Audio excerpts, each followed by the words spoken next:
Hi guys, and welcome to my diary. So October, how was your October? October is Breast Cancer Awareness Month, obviously, and obviously breast cancer is a huge thing in my life. I lost both my mom and my grand to breast cancer, so I cannot stress enough, do your checks. Early detection saves lives. So I just wanted to start with that. But anyways, let's see what else I've been up to this October. So this goes out to all my subscribers. I love you guys. You guys are the absolute best. We hit a milestone this month, so I'm very, very happy.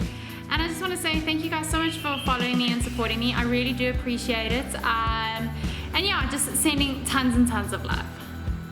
So I have reached 6,000 kilometers for the year. It is absolutely insane. But there are people that make me look like I do nothing. So at the end of the day, you know how there's always someone smarter than you, prettier than you, richer than you, all that type of stuff, and you always smarter, prettier, richer, whatever than somebody else.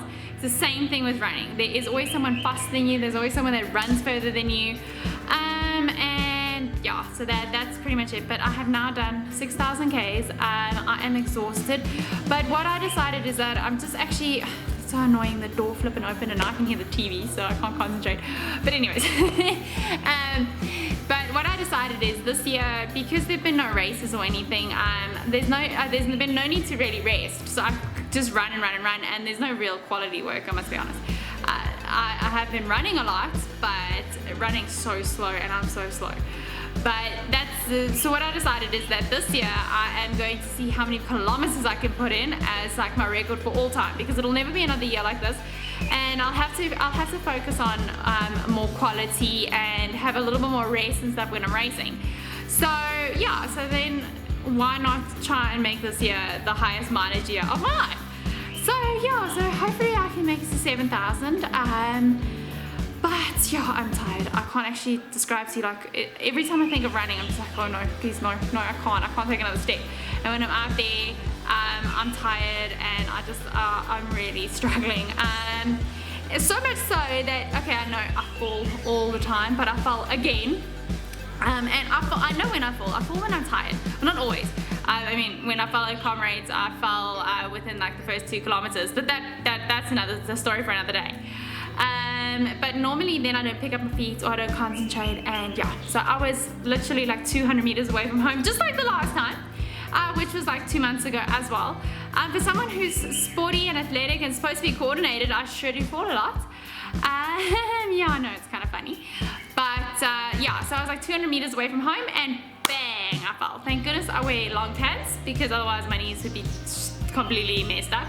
Even though I still tear my pants and graze my knee through the tear, it's not as bad as I suppose it would be. But now all my pants have flipping holes in them, so that's kind of annoying. And it's always the right knee. So like so many pairs of my pants have a hole in the right knee, and I'm just like, Tegan, really? But you know, like if it wasn't like a tired thing, well, like I'm assuming it's a tired thing, and that's why I fall quite a lot.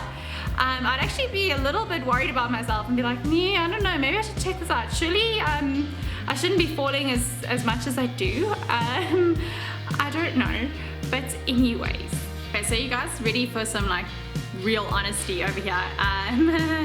So I was just listening to some songs, and I'm sure you guys will remember that song, Stand Up for the Champions, and they go, stand up for the champions, stand up. I'm not gonna sing, because yeah, I'll be brutally honest, my singing is atrocious, so you don't want to hear that. But pretty much it goes, I was born to be number one and nothing less. And it really sort of hit a chord with me. I don't know why winning is so important to me. I mean, like, and it doesn't even just necessarily mean just like winning a game or winning a sport or anything, but just like winning in life.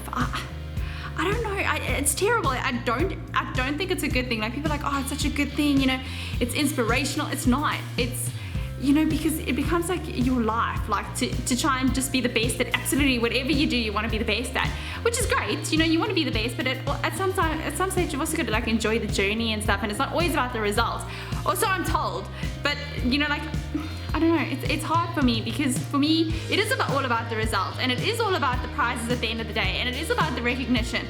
And it's terrible to say that, and I probably shouldn't say that, but I don't know, there's just, you know, like, some things, like when you work so hard and at the end of the day, you know, you get the trophies, or you stand on the podium, or, you know, you get the recognition, and it's such an amazing feeling and it's such a high. But then it comes out, like I've just said, like I suck at singing, like I really suck.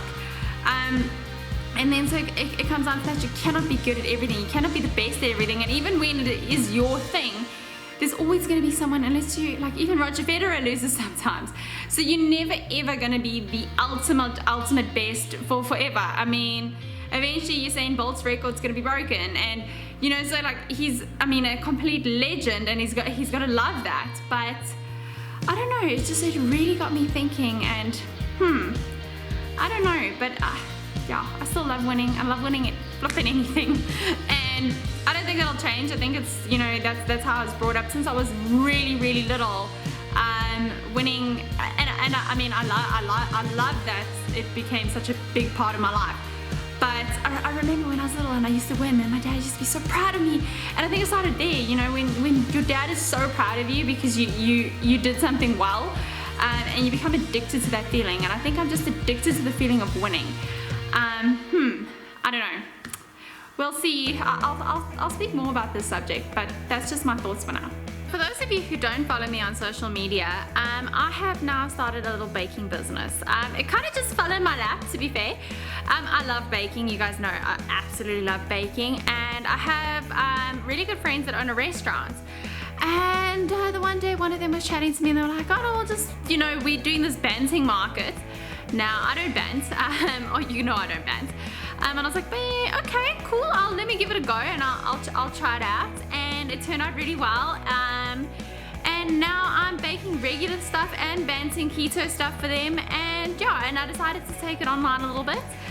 And do cupcakes and biscuits and lots of all the yummy things baked to order.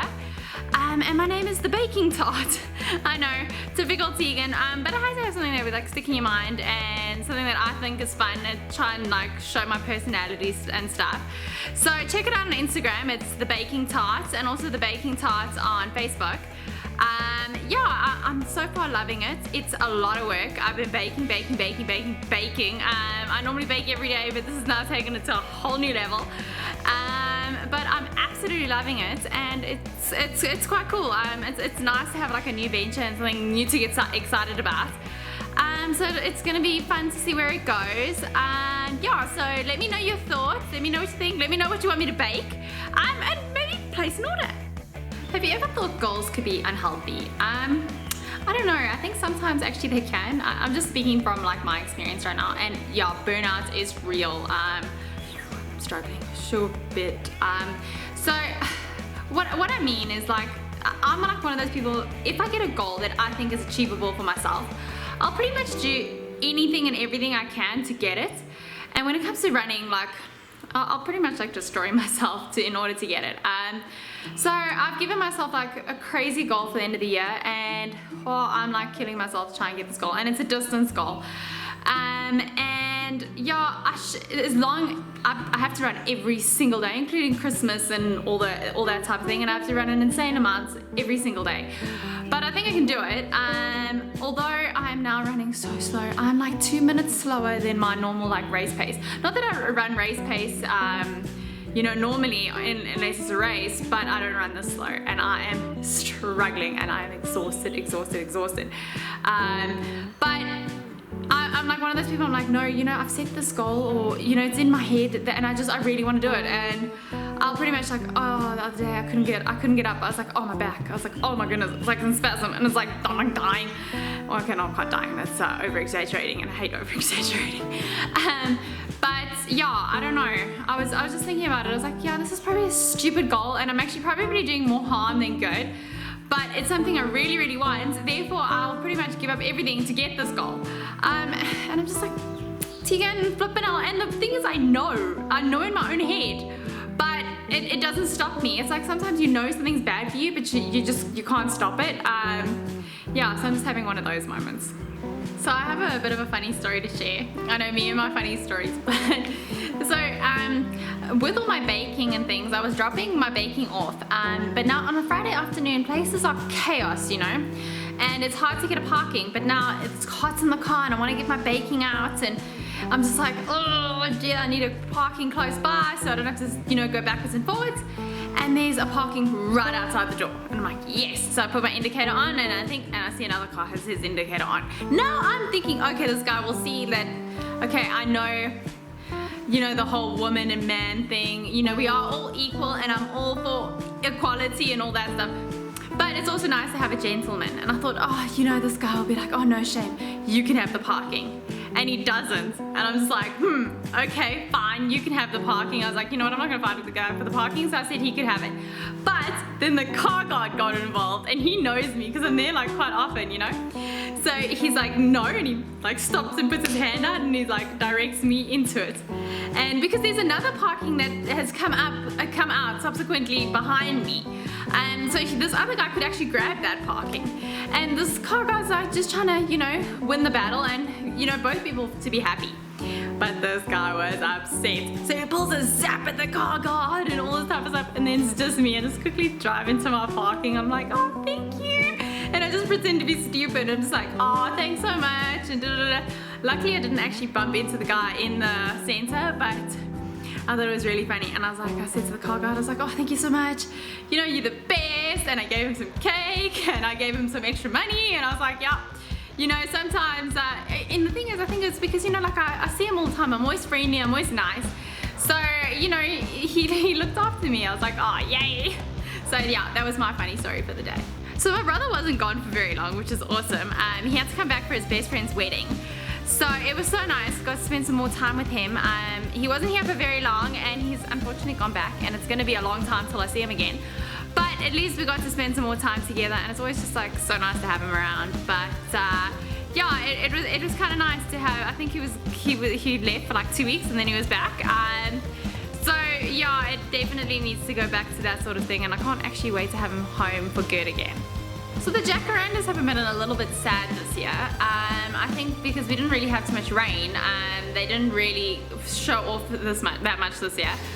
But I always find it so funny because obviously in my area, Pretoria, like it's Jacaranda City, and there are a lot of Jacarandas around, and people do these photo shoots, and it's so cute. So everywhere people are like doing these little photo shoots, and I like to run on some of the more quiet roads, and they love doing shoots on them. And it's just, it's so special. I love it. And it's so sad that it's only like 2 or 3 weeks out of the whole year that you get a chance. But I suppose that's what makes them so special.